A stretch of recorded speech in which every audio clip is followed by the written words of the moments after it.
Seguimos estudiando la historia de la doctrina de la persona de Cristo, la cristología a lo largo de la historia.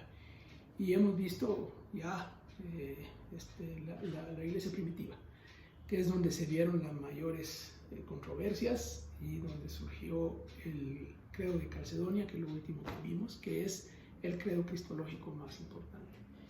Ahora entramos a la Edad Media. ¿Qué pasó en la Edad Media? Bueno, el hecho de que el Concilio de Calcedonia haya definido claramente la doctrina de la persona de Cristo no significó el fin de las controversias, aunque claro, estas bajaron de tono y de intensidad, ya no fue igual. Durante la Edad Media la producción teológica fue menor a la del periodo de la iglesia primitiva, pero en cristología siempre hubo discusiones y controversias.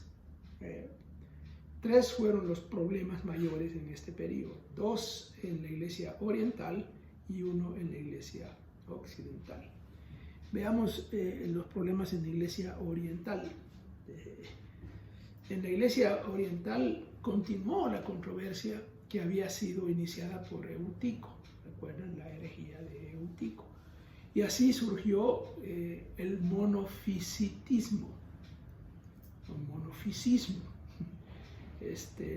Más tarde también apareció el monotelismo. Dos problemas, dos herejías, tan relacionadas. El monofisismo o monofisitismo viene del vocablo griego, mono, uno, y physis, naturaleza o física, la naturaleza humana realmente. Para los seguidores de Eutico, el credo de Calcedonio era inaceptable, obviamente, porque ellos seguían afirmando que Cristo tenía una sola naturaleza. Ellos entendían que al decir que Cristo era dos naturalezas, eso significaba automáticamente dos personas. También se les conoce con el nombre de teopasquistas.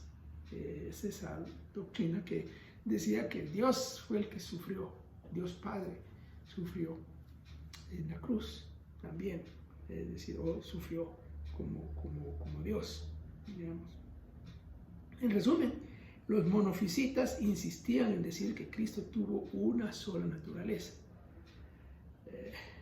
El monofisitismo fue condenado en un concilio, el concilio de Constantinopla del año 553, pero ha sobrevivido en varios grupos cristianos en el este, principalmente los llamados jacobitas en Siria, los coptos en Egipto, una iglesia antigua, grande, numerosa y la más importante en esa región, serían monofisitas, y también entre los cristianos armenios, que es una iglesia también muy importante del Oriente, de la parte oriental del antiguo imperio, y hoy sería Medio Oriente o algo así. El siguiente problema es el monotelismo. Esto viene de la palabra mono igual, uno, y telos, voluntad. También se deriva de las controversias cristológicas del siglo V, pero apareció recién en el siglo VII. Los proponentes de esta doctrina aceptaban, sí, la fórmula de Calcedonia de dos naturalezas, pero enseñaban que Cristo tenía solamente una voluntad.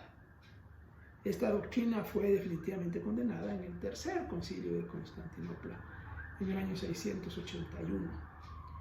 Y así fue terminada, digamos así, la controversia cristológica y sus repercusiones en la iglesia oriental. En la iglesia occidental se dio, pues, básicamente un problema, ¿verdad? El adopcionismo.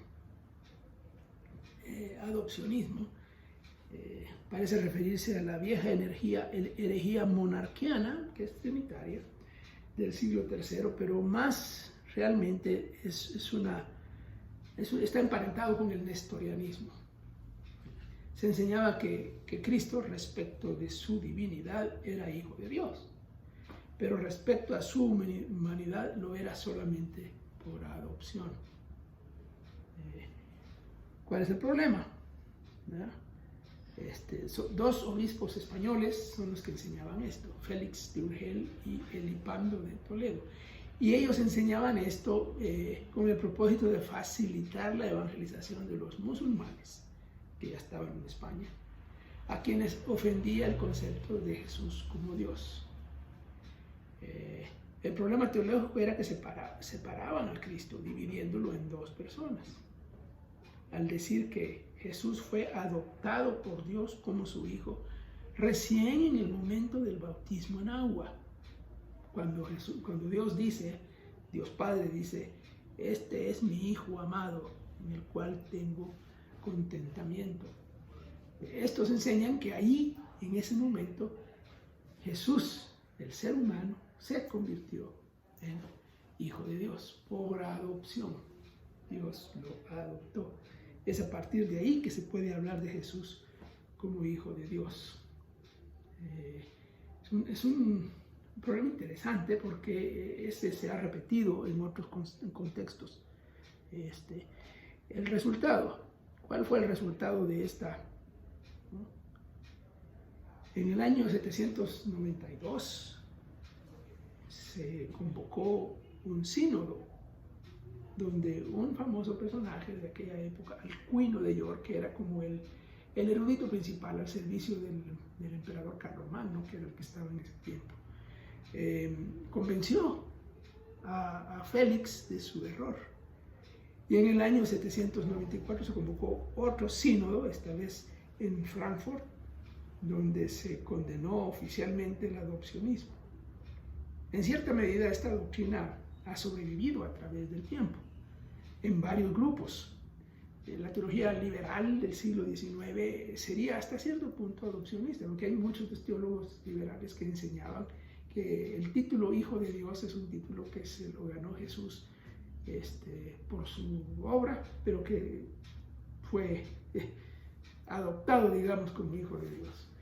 Algunos piensan que varios teólogos liberacionistas en América Latina también tenían esta idea y fueron señalados de eso. Había otros problemas,